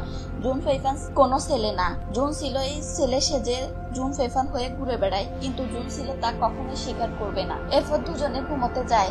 জুনসিলো সোয়ানলিকে একই জায়গায় ঘুমাতে বলে। এটা দেখে সোয়ানলি বলে এই মেয়েটা আবার কি বলে। এরপরের দিন সকালে তারা ফিরে আসে এবং সবাইকে বলে আমরা পাহাড়ে গিয়েছিলাম ওষুধটা খুঁজতে, কিন্তু কোনো ওষুধ খুঁজে পাইনি। মনে হচ্ছে কেউ সব ওষুধগুলো তুলে নিয়ে গেছে। তখন সেখানে সি লিডার এসে বলে তোমরা যেহেতু ওষুধটা আনতে পারোনি, তাই আমি অন্য শহর থেকে আমার বন্ধুর কাছ থেকে ওষুধটা নিয়ে এসেছি। এরপর ওষুধটা নিয়ে এসে সেই লিডার সবাইকে দেখায়। তখন সোয়ানলি হাসতে থাকে, কারণ সোয়ানলি প্ল্যান অনুযায়ী সবকিছু হচ্ছে। তখন সানবাও বলে তোমরা যেহেতু এই রোগের প্রাদুর্ভাব ঘটিয়েছো এবং ওষুধটা আনতে পারোনি, তাই তোমাদের উপর আমি অনেক রেগে আছি। সেই লিডার ওষুধটা না আনতো তাহলে কি হতো? এবার জুনসিলো বলে, বুঝলাম তারা ওষুধ এসেছে, কিন্তু এটা কি সেই ওষুধ যেটা আমরা খুঁজছি? পাহাড়ে আমরা গিয়েছিলাম, সেখানে যাওয়ার আগে আমরা দেখি কিছু লোক আমাদেরকে ফলো করতেছিল। তাদের ট্র্যাফে পা না দিয়ে উল্টা তাদেরকে আমাদের ট্র্যাফে ফেলে দিই এবং সমস্ত ওষুধ গাছ নিয়ে পাহাড়ের নিচে এরপর কিছু কালো মাস্ক পরা লোক এসে ওই গাছগুলো তুলে নিয়ে যায়। এই গাছগুলো আমি মূলত আগে রোপণ করে রেখেছিলাম। এটা হলো সেই গাছগুলো। কিছু দোকানিদের ডাকানো হয় এবং তারা বলে যে আমাদের কাছ থেকে কিছুদিন আগে সব ওষুধ কিনে নেওয়া হয়েছিল, আর সেটা করেছিল সেই লিডারের লোকেরা। তারপর আবার কিছু লোকদের ডাকা হয় যারা মূলত ছিল সুতা, মৃত প্রাণীর রক্ত মিশিয়েছে তারা। এসব মূলত করেছে সেই লিডার। এটা দেখে এবার সানবাও ভুল ভেঙে যায়। আসলে এসব ট্রিক্স করে সেই লিডার সান ক্ল্যানকে তার হাতের মুঠোয় রেখেছে। সুয়ানলি এটা করেছিল ওর ফ্লটে সাপোর্ট পাওয়ার জন্য। সুয়ানলি সানবাও এর সাথে কথা বলতেছিল। সুয়ানলি বলে, আমার মা বাবাকে যখন মারা হয়েছিল তখন আপনি সেখানে প্রথম গিয়েছিলেন, অস্বাভাবিক দেখতে পেয়েছিলেন। তখন সানবাও বলে, আমি যখন সেখানে গিয়েছিলাম তখন সেখানে তোমার মা বাবা পড়েছিল এবং ততক্ষণে তারা প্রায় মৃত, কিন্তু সেখানে একজন লোকের গায়ে আমি একটা ট্যাটু দেখতে পাই, আর আমি সেই ট্যাটুটা এঁকে নিয়েছিলাম। এই ট্যাটুর সঙ্গে তোমার মা বাবার মৃত্যুর রহস্য লুকিয়ে আছে। এই ট্যাটুর বিষয়ে আমি তোমাকে আগে বলিনি, কিন্তু এখন তোমাকে বলতেছি, মনে হলো আজকে তোমাকে বলার দরকার। তখন সুয়ানলি বলে, আপনি অনেক ভালো কাজ করেছেন, আর আমি আমার মা বাবার মৃত্যুর পিছনের রহস্যটা খুঁজে বেড়াত এবং কোনো পাওয়ার চেষ্টা করতেছি। তখন সুয়ানলি ওই ট্যাটুটা নিয়ে এসে লুচিকে দেখায়। লুচিকে বলে, এই ট্যাটুটার সাথে আমার মা বাবার মৃত্যুর রহস্য লুকিয়ে আছে। এই ট্যাটুটা তুমি কখনো কি দেখেছো?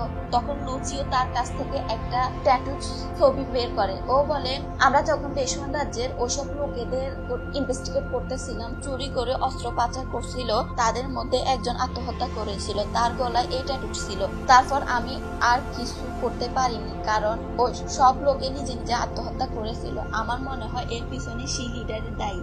এরপর সুয়ানলি ট্যাটুটার চিহ্ন নিয়ে সোজা চলে আসে জুনসিলোর রুমে। মূলত সে জানতে চাইছিল যে এই ট্যাটুর ব্যাপারে জুনসিলো কিছু জানে কিনা। তখন সে জুনসিলোকে বলে, আমাকে তুমি একটা এমব্রয়ডারি করে দিতে পারবে এরকম ছবির মতো। এরপর জুনসিলো দেখে বলে, এটা তো অনেক সুন্দর, ঠিক আছে আমি করে দিব। তখন সে জুনসিলোকে বলে, তুমি কি কখনো এরকম ট্যাটু দেখেছো? জুনসিলো বলে, এটাতে কি বিশেষ কিছু আছে নাকি যেটা আপনার মন কেড়ে নিয়েছে? তখন সুয়ানলি আর কোনো কথা বলে না। তখন জুনসিলো বলে, এরকম ট্যাটু আমি দেখিনি। এটা শুনে সুয়ানলি চলে যায়। আসলে সুয়ানলি তো জুনসিলোকে জুন ফেইফার ভাবতেছিল এবং তাই জিজ্ঞাসা করেছিল। তখন সে মনে মনে বলে, আমি মনে হয় একটু বেশি ভাবছি মেয়েটাকে নিয়ে। আসলে মেয়েটা হয়তো এগুলোর কিছুই জানে না, কিন্তু কেন আমার মনে হচ্ছে সে জুন ফেইফার। দেখানো হয় রাজকুমারী ও চিমিনকে। তারা একটা ক্যাসিনোতে এসে, রাজকুমারী একটু সাইকো প্রকৃতির ছিল। সে সেখানে খেলতে শুরু করে। সে প্রতিবারই হেরে যাচ্ছিল। তার কাছে যত সোনা দানা ছিল সবগুলো দিয়ে দিতে হচ্ছিল, কিন্তু অন্য লোকেরা তার কাছ থেকে এগুলো চিট করে নিচ্ছিল। রাজকুমারী ওদের ট্রিক্স ধরতে না পারলেও চিমিন তাদের ট্রিক্স ধরে ফেলেছিল, তাই সে সাথে সাথে খেলার কোটাটা কেটে ফেলে। তখন সে বলে, তোমরা সবাই ট্রিক্স করে রাজকুমারীর কাছ থেকে সবকিছু নিয়ে নিচ্ছ। এরপর শুরু হয়ে যায় দুই পক্ষের ভিতরে ফাইট। চিমিন ও রাজকুমারী ফাইট করে তাদের সব টাকা নিয়ে আসে এবং সাধারণ মানুষের ভিতরে বিলিয়ে দেয়। এদিকে জুনসিলোকে দেখতে পায়। জুনসিলো এখানে প্রায় সব কাজ গুছিয়ে নিয়েছিল ও তার ব্যবসা খুব ভালোই চলছিল, তাই এখন তাদেরকে ফিরে যেতে হবে রাজধানীতে। তাই সবাই রওনা দিয়ে দেয়। তাদের সবার মন অনেক খারাপ হচ্ছিল, কারণ তারা এখানে অনেক দিন ছিল ও অনেক সুন্দর সময় কাটিয়েছিল। এরপর তারা চলে আসে সুয়ানলির প্যাভিলিয়নে। জুনসিলোকে একটা ঘর দেওয়া হয় এবং তাকে একজন সার্ভেন্ট দেওয়া হবে। তাই সুয়ানলি তাকে বলে, তুমি এই মেয়েগুলোর মাঝে একটা মেয়েকে সিলেক্ট করো তোমার গার্ড হিসেবে। তখন জুনসিলো সবার পিছনে দাঁড়িয়ে থাকা একটা মেয়েকে পছন্দ করে, কিন্তু তখন অন্য সকল মেয়েরা বলতে থাকে, ওকে কেন আপনি সিলেক্ট করলেন? ও তো হাফ ইয়ান্নান, ও তো আপনার গার্ড হওয়ার যোগ্য না। তখন জুনসিলো বলে, আমি তাকে আমার গার্ড বানাবো। আসলে জুন সিলোর মেয়েটার জন্য একটু মায়া কাজ করতেছিল, সে যেহেতু ইয়ান্নানের ছিল। এরপর সুয়ানলি একটা মালা নিয়ে আসে জুন সিলোর জন্য, তাকে এটা পরিয়ে দিতে বলে তুমি এটা সব সময় তোমার গলায় রাখবে, এটা আমার কাছ থেকে তোমার জন্য একটা টোকেন মনে করো। জুন ছিল তখন বলে ঠিক আছে, এটা আমি আমার গলায় রাখবো, তুমি দিয়েছো আমাকে। এরপর সুয়ানলি রাজার সাথে দেখা করতে এসেছিল। মূলত কিছুদিন পরে হান্টিং ইভেন্ট হবে, এই ইভেন্টে যে জয়ী হবে সে হবে উলফ লর্ড। আর রাজা সবসময় চায় সুয়ানলি হোক উলফ লর্ড, কারণ সুয়ানলি অনেক বেশি পারদর্শী ও যোগ্য এই পদের জন্য। এরপর আমরা একটা রাজপুত্রকে দেখতে পাই যার নাম ই এবং কনসোর্ট কে দেখানো হয়। রাজার যেহেতু অনেকগুলো স্ত্রী ছিল, সে কনসোর্ট এর দিকে খুব একটা খেয়াল রাখে না। কনসোর্ট রাজার প্রাসাদে অনেক নির্যাতিত ও নিপীড়িত, সবাই তাকে অবহেলা করে। লু কনসোর্ট কে দেখতেছিল এবং তার দিকে এক নজরে তাকিয়ে আছে। আসলে লু যাকে ভালোবাসে সেই হলো কনসোর্ট লি। এরপর তাদের কিছু সুন্দর মুহূর্ত দেখানো হয়, ওদের ভালোবাসা। তবে লু এখনো তাকে ভালোবাসে। ভাগ্য তাদের এমন জায়গায় নিয়ে এসেছে যে তাদের খুব বাজে ভাবে ব্রেকআপ হয়েছিল, কিন্তু লু তাকে এখনো অনেক বেশি ভালোবাসে। এরপর জুন ছিল একটা কম্পাস আবিষ্কার করে, কোথায় কালো পাথরের মাইন আছে সেটা খুঁজে বের করতে সাহায্য করবে। তাই জুন ছিল ওটা নিয়ে বের হয়ে পড়ে। তাকে যে করে হোক ব্ল্যাক আয়রন খুঁজতে হবে। কিন্তু সে বাজারে একটা বুড়ো লোককে দেখে থেমে যায়, কিন্তু কেন থেমে যায় সেটা আমাদেরকে দেখানো হয় না। এবার সে হাঁটতে হাঁটতে একটা মাউন্টেনে চলে আসে, সেখানে একটা প্যাভিলিয়ন ছিল। সেখানে দেখানো হয় সুয়ানলি একা বসে অনেক ড্রিঙ্ক করতেছিল এবং ওর খুব মন খারাপ ছিল, কারণ সে যেহেতু রাজধানীতে এসেছে তার মা বাবার কথা তার অনেক মনে পড়তেছিল। আজকে সুয়ানলি অনেক ইমোশনাল হয়ে জুন সিলোর সাথে যত কথা ও যত কষ্ট ছিল সব বলে দেয়। জুন সিলোকে বলে আমি যদি উলফ লর্ড হতে না পারি তাহলে আমার মা বাবার কেসটা রিওপেন করতে পারবো না, এবং তার নিজের অনেক সিক্রেট কথা তাকে বলে। জুন সিলোকে বলে তুমি কি কিছু বলতে চাও? তখন জুন সিলো বলে আমি তোমাকে বলেছিলাম আমি জুন পরিবারের একজন মেয়ে, আসলে আমি জুন পরিবারের মেয়ে না, আমি হচ্ছি জুন পরিবারের বড় মেয়ে জুন সিলো। সুয়ানলি জুন সিলোর দিকে তাকিয়ে হাসে, এরপর বলে আমার একটু রেস্টের প্রয়োজন। এটা বলে জুন সিলোর কোলে ঘুমিয়ে পড়ে। এভাবে করে রাত কাটতে থাকে। এরপর সকাল হয়ে যায়, কিন্তু তারা এখনো ঘুমিয়ে আছে। এদিকে তাদের গার্ডরা তাদের খুঁজতে খুঁজতে এখানে চলে আসে। তারা এসে পুরো অবাক হয়ে গেছে, এরা দুজনে একসঙ্গে ঘুমিয়ে আছে দেখে। লুচি ও ধঙ্গিন তাদেরকে বলতে থাকে আপনারা দুজন এখানে রাত কাটিয়েছেন, তোমরা যা ভাবছো ওইরকম কিছু না। এরপর তারা ফিরতে থাকে। মাঝপথে সুয়ানলি বলে আমাকে একটা বিজনেস ডিল করতে অন্য জায়গায় যেতে হবে, আমিও যাব, আমারও একটা কাজ আছে, আমি হট স্প্রিং ওয়াটার খুঁজে বেড়াচ্ছি, তুমি নিয়ে যাবে আমাকে? এরপর সুয়ানলি বলে ঠিক আছে। এটা বলে জুন সিলোকে ঘোড়ায় তুলে নেয়। আসলে জুন সিলো ব্ল্যাক আয়রনের খোঁজ করতে যাচ্ছিল। সে সুয়ানলিকে মিথ্যে কথা বলে। এদিকে আমাদেরকে ইয়ান্নান শহরের দৃশ্য দেখানো হয়। জুন সিলো যেহেতু ফিরে আসেনি তাই সবাই অনেক চিন্তিত ছিল। জুন ছিল জুন পেইপান সেজে ব্যবসা সামলাতো, কিন্তু সে যখন আসতে দেরি হচ্ছে তাই তার ছোট বোন জুন পেইপানের মতো ড্রেস আপ করে ব্যবসা সামলাতে চেষ্টা করছে। জুন সিলোর ছোট বোন ও জুন সিলোর মতো অনেক ট্যালেন্টেড, কিন্তু তাদের একটা চাচাতো ভাই আছে। এটা জানতো না যে জুন পেইপান আসলে একজন মেয়ে, কারণ সব মানুষের মনে করে জুন পেইপারের 4টি সন্তান, যার ভিতরে তাদের বড় মেয়ে জুন ছিল অনেক অসুস্থ, প্রায় 12 বছর ধরে অসুস্থ হয়ে পড়ে আছে। তাদের পরিবারের বড় ছেলে জুন পেইপান যে সব ব্যবসা বাণিজ্য সামলাতো। তখন এই চাচা ভাই মনে করে এখন যেহেতু রাজ্যে জুন পেইপান নেই, সমস্ত ব্যবসা বাণিজ্য নিজের করে দিবে। কিন্তু তখনই জুন ছিল ছোট বোন জুন পেইপান হয়ে ব্যবসা সামলাতে শুরু করে। এরপর জুন ছিল ও সুয়ানলিকে দেখানো হয় এরা হট স্প্রিং খোঁজে বিভিন্ন জায়গায় এসেছিল।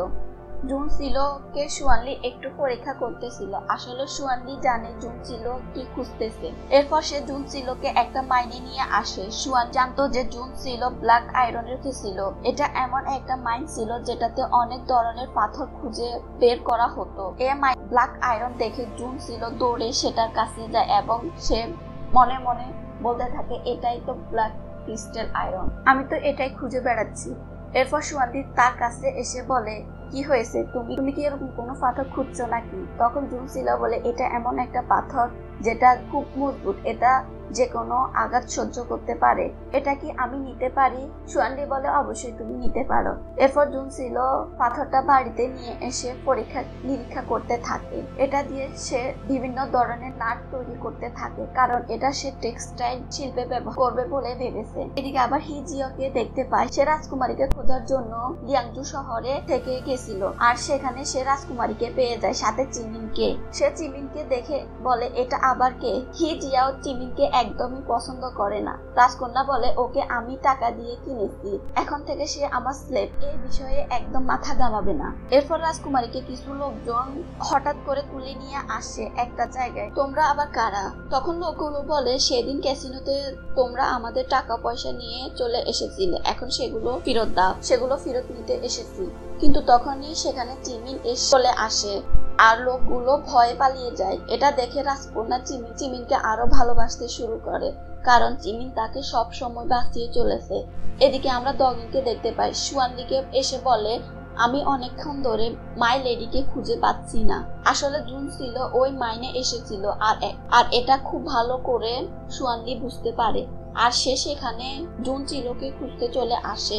জুনসিলো আগে থেকে বুঝতে পারে সুয়ানলি এদিকে আসছে, তাই সে আরো গুহার ভিতরে যেতে শুরু করে এবং সেখানে সে একটা ফুল দেখতে পায়। সাথে সাথে সে নিজেকে বাঁচানোর জন্য ফুলের নেমে গোসল করতে থাকে। তখন সুয়ানলি বলে তুমি এত রাতে এখানে কি করছো? আর জামা কাপড় গুলো এগিয়ে দিয়ে বলে এগুলো পরে না। তখন জুনসিলো সুয়ানলিকে একটু সিরিয়াস করতে থাকে। সুয়ানলি যেন তার হাতের পাথরটা দেখতে না পায়, সেজন্য সে সেটা নিচে ফেলে দেয়। সুয়ানলিও বুঝতে পারে জুনসিলো কেন এখানে এসেছে, আর জুনসিলো কিন্তু মাইন্ড গেম খেলতে অনেক পছন্দ করে, তাই সে সুয়ানলির সাথে মাইন্ড গেম খেলতেছিল এবং তাকে কিছু বলে না। সুয়ানলিও বুঝতে পারে এবং কিছু জিজ্ঞাসা করে না, কারণ জুনসিলো তাকে কিছুই বলতেছে না। এরপর সুয়ানলি জুনসিলোকে নিয়ে প্যাভিলিয়নে ফিরে আসে। সুয়ানলি বুঝতে পারে জুনসিলোকে পুরোপুরি বিশ্বাস করা যায় না, কিন্তু সে জুনসিলোকে পুরোপুরি বিশ্বাস করতে চায়। তবে যখন সুয়ানলি জুনসিলো টেবিলের দিকে তাকায়, সেখানে সে কালো পাথরটা দেখতে পায়। কালো পাথরটা নিয়ে জুনসিলো অনেক পরীক্ষা নিরীক্ষা করেছিল, তাই সে জুনসিলোর দিকে তাকিয়ে থাকে, কিছুই জিজ্ঞেস করে না। এরপর জুনসিলো একটা কাগজের উপর ট্যাটু নিয়ে আসে, বলে তুমি আমাকে এই ট্যাটু এমব্রয়ডারি করতে বলেছিলা, আর এটা দেখেছিলাম কিনা সেটা জিজ্ঞেস করেছিলে। আজকে আমি যখন বাজারে হাঁটছিলাম এরকমের ট্যাটু এক বৃদ্ধ লোকের হাতে দেখেছিলাম, আর তুমি এই লোক খুঁজে বেড়াচ্ছ তাই না? তখন সুয়ানলি বলে তুমি তাদের কোথায় দেখেছো? জুনসিলো বলে আমি তাদের বাজারে দেখেছি। সুয়ানলি বুঝতে পারে তার বাবা মাকে যারা মেরেছিল তাদের কিছু লোক এখনো শহরে আছে। এর পরের দিন জুনসিলোকে ইচ্ছে করে সুয়ানলি ওই কেভে নিয়ে আসে, আর বলে আমি জানি তুমি আসলে জুন ফেইফান, সে ব্যবসা সামলাও। কিন্তু তখন দেখা যায় কেভটা ভাঙতে শুরু করে এবং অনেক পাথর ফুটতে থাকে, যেটাতে জুনসিলো আঘাত পায়। সুয়ানলি বলে তুমি আমার কাঁধে উঠো, আমি তোমাকে নিয়ে যাচ্ছি। কিন্তু তারা এই ক্যাবে আটকা পড়েছিল, তারা বের হওয়ার অনেক চেষ্টা করতেছিল, কিন্তু কোনো পথ খুঁজে পাচ্ছিল না। সুয়ানলি তাকালে দেখতে পায় কেভ থেকে বের হওয়ার জন্য পথ আছে, তাই সে জুনসিলোকে নিয়ে বাইরে চলে আসে। সুয়ানলি জুনসিলোকে আর কিছু বলে না, লুচি চলে আসে আর সুয়ানলিকে একটা ছবি দেখায়। লুচিকে সুয়ানলি বলেছে জুন ফেইফানের খোঁজ নিতে ইয়ানান রাজ্য থেকে, আর ইয়ানান রাজ্য থেকে জুন ফেইফানের একটা ছবি পাঠানো হয়। এটা মূলত ছিল জুন ফেইফানের সেজে থাকা জুনসিলোর বোন এর ছবি ছিল। সে মূলত এখন জুন ফেইফান সেজে ব্যবসা সামলাচ্ছিল, আর ইয়ানান রাজ্য থেকে এই ছবি পাঠানো হয়েছে। তখন লুচি বলে আমরা কি ভুল করছি? জুনসিলো আসলে জুনসিলো, জুন ফেইফান নয়, কারণ একই সাথে দুই জায়গায় জুন ফেইফান থাকা তো সম্ভব না। এর মানে জুনসিলো আসলেই জুনসিলো আর জুন ফেইফান অন্য কেউ। এরপরে আমরা রাজকুমারীকে দেখি, সে ফিরে এসেছিল সাথে চিমিনকে নিয়ে। চিমিনকে দেখা মাত্র জুনসিলো তার কাছে যায় আর বলে তুমি বেঁচে আছো?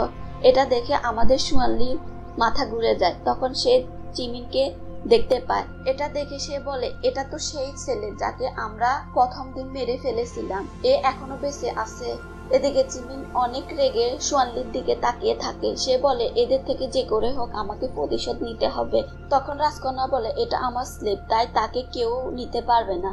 কিন্তু জুনসিলো বলে ও আমার সেক্রেটারি, তাই অবশ্যই সে আমার সাথে থাকতে পারবে। তখন রাজকুমারী বলে ওকে আমি টাকা দিয়ে কিনেছি, ওকে কখনো তোমার হতে দিব না। ঠিক আছে, তুমি যদি ওকে নিতে চাও তাহলে আমার সাথে এক হান্টিং বের হতে হবে। তুমি যদি এক বাঘ শিকার করতে পারো তাহলে জিমিন তোমার, আর যদি না পারো তাহলে সে আমার। এরপর জুনসিলো রুমে চলে আসে।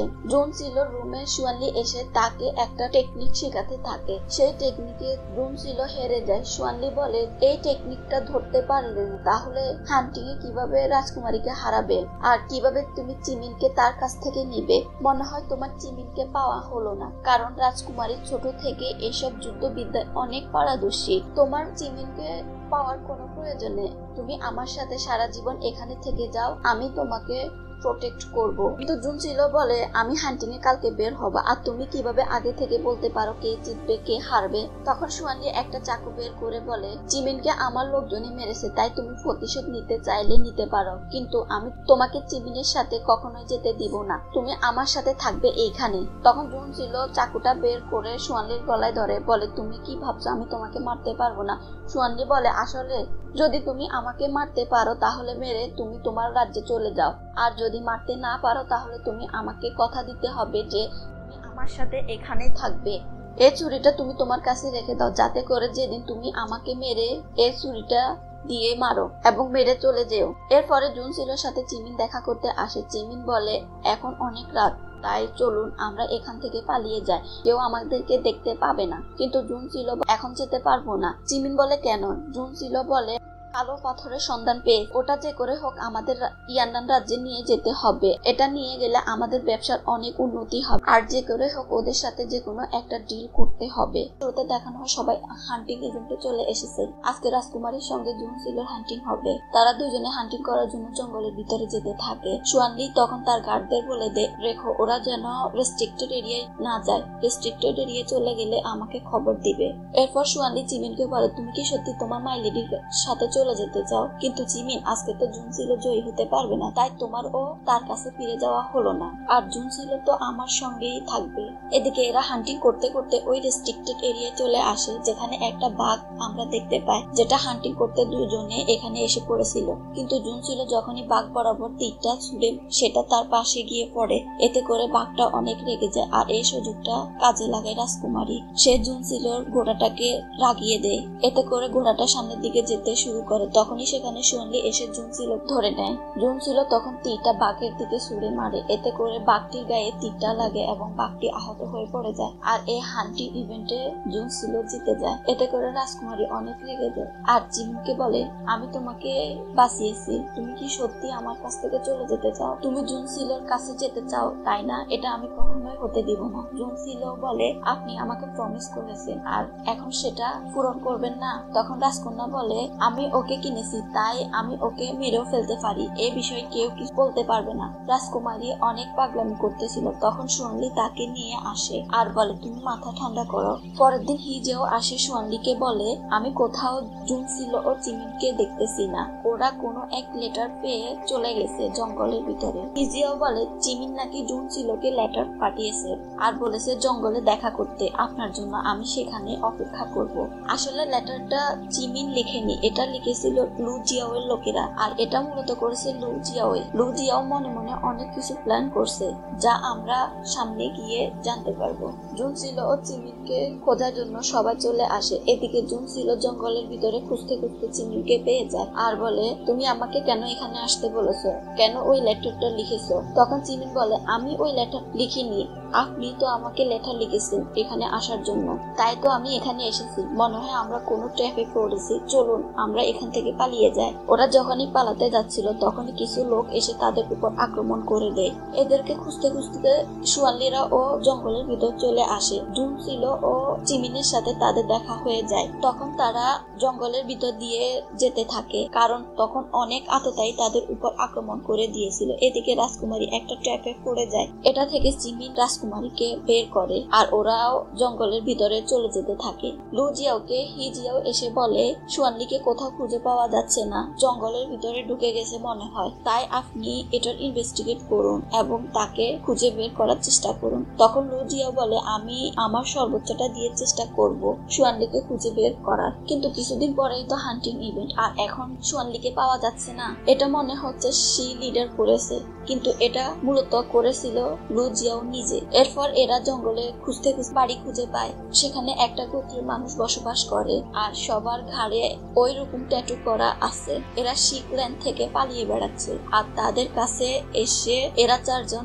আশ্রয় চায়। ওরা নিজেদেরকে স্বামী স্ত্রী পরিচয় দেয়। এই লোকগুলো তাদের আশ্রয় দেয়। তখন জুনসিলোকে সুয়ানলি বলে আমার মনে হয় আমাকে শিকল্যান্ডের লিডারই এখানে পাঠিয়েছে। যাই হোক, এতে করে আমার উপকারী হলো, এতে করে আমি আমার মা বাবার মৃত্যুর রহস্যটা খুঁজে বের করতে পারবো এই সৈন্যদের কাছ থেকে। আর হান্টিং ইভেন্টের আগে আমরা শহরে ফিরে যাব।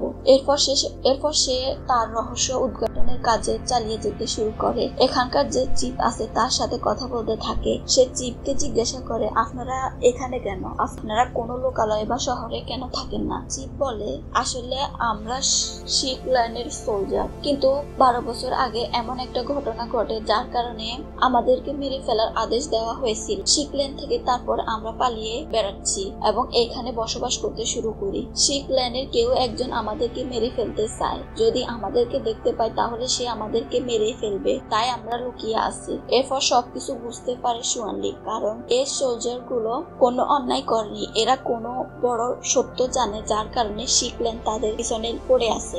এরপর সুয়ানলি ও জুনসিলো জঙ্গলের ভিতর দিয়ে হাসছিল আর তারা স্বামী স্ত্রীর অভিনয় করতেছিল। তখন সেই পথ দিয়ে জিমিন ও যাচ্ছিল। দূর থেকে সে এদের দুজনকে কাছাকাছি আসতে দেখে। তখন জিমিনের অনেক খারাপ লাগে। এদিকে আমাদের সুয়ানলি নিজেকে কন্ট্রোল করতে না পেরে জুনসিলোকে কিস করতে যায়। যখনই সে কিস করতে যায় তখনই একটা খরগোশ চলে আসে। জিমিন ওদের দিকে তাকিয়ে আছে, এটা দুজনে বুঝতে পারে। জিমিন জুনসিলোকে একটা জায়গায় নিয়ে আসেন আর বলে এগুলো আপনি কি করছেন? আপনি পেশওয়ান রাজ্যের সাথে নিজেকে জড়িয়ে ফেলছেন কেন? এটা একদম উচিত হচ্ছে না। পরে কিন্তু আপনি এখান থেকে বের হতে পারবেন না। আর আমার মনে হয় সুয়ানলি কোনো ভালো লোক নয়, তার অন্য কোনো মোটিভ আছে। কিন্তু তখন সেখানে সুয়ানলি চলে আসে। সে চিমিনের সাথে জুনসিলোকে একদমই সহ্য করতে পারতেছিল না। তখন চিমিন সুয়ানলির দিকে তলোয়ার তাক করে। সুয়ানলি তখন জুনসিলোকে বলে তুমি তো প্রমিস করেছো তাই না, তুমি কখনো এখান থেকে যাবে না, আর তোমার টোকেনটাও তো আমাকে দিয়েছো, তাহলে তুমি কি সব মিথ্যে কথা বলেছো? তুমি কি আসলে চলে যেতে চাও? আর চিমিনকে বলে তুমি তো প্রতিশোধ নিতে চাও তাই না, তাহলে নাও, তোমাকে আমি যেভাবে আঘাত করেছি সেভাবে তুমি আমাকে আঘাত করো। এটা বলে চিমিনের তলোয়ারের নিজের বুকে ঢুকিয়ে দেয়। যদি এরপরেও তোমার ক্ষোভ না মিটে তাহলে তুমি আমাকে মেরে ফেলো, কিন্তু তবুও আমার সামনে থেকে জুনসিলোকে এভাবে নিয়ে যেও না। সুয়ানলি নিজে নিজে এগিয়ে যেতে থাকে আর নিজেকে আঘাত করতে থাকে। জুনসিলো তখন চিমিনকে বলে এবার থামো, এখান থেকে চলে যাও, এখন আমাদের রাজ্যে ফিরে যাওয়ার সময় হয়নি। এরপর সুয়ানলি অজ্ঞান হয়ে যায় আর জুনসিলো সারা রাত জেগে সুয়ানলি সেবা করতে থাকে। এরপর সকালে সুয়ানলি যখন জ্ঞান ফিরে আসে তখন সে জুনসিলোকে বলে প্লিজ তুমি আমাকে ছেড়ে চলে যেও না, তুমি আমার কাছে থেকে যাও, আমি তোমাকে প্রোটেক্ট করব। তখন জুনসিলো বলে ঠিক আছে, এখন আমাদেরকে শহরে ফিরে যেতে হবে। তাই সকলে মিলে জঙ্গলের ভিতর দিয়ে ফিরতে থাকে, কিন্তু তখনই আবার ওই লোকগুলো তাদের উপর আক্রমণ করে। এবার তারা উল্টো দিকে দিয়ে বের হওয়ার চেষ্টা করতে থাকে, কিন্তু সুয়ানলি ও জুনসিলো একদিকে আর চিমিন ও রাজকুমারী চলে আসে অন্যদিকে। চিমিন ও রাজকুমারী ফাইট করতে থাকে লোকগুলোর সাথে আর জুনসিলো ও সুয়ানলি জঙ্গল থেকে বের হওয়ার চেষ্টা করতেছিল আর তারা একটা ভাঙা বাড়ির সামনে এসে পড়ে। জুনসিলো সুয়ানলিকে বাড়ির ভিতরে নিয়ে তাকে শুয়ে দেয়। তখন সে বুঝতে পারে লোকগুলো এদিকে আসতেছে, তাই জুনসিলো সুয়ানলিকে সেখানে রেখে লোকগুলোর মনোযোগ সরানোর জন্য সে দৌড়তে থাকে। লোকগুলো তার পিছনে পড়ে যায়। এরপর রাতের বেলা সুয়ানলি যখন ঘুম ভাঙে তখন সে জুনসিলোকে খুঁজতে থাকে, কিন্তু কোথাও জুনসিলোকে সে খুঁজে পায় না। এদিকে জুনসিলো দৌড়াতে দৌড়াতে প্রায় সকাল হয়ে গেছিল। তখনও সে দৌড়াচ্ছিল করছিল এবং লোকগুলো তার পিছনে দৌড়াচ্ছিল।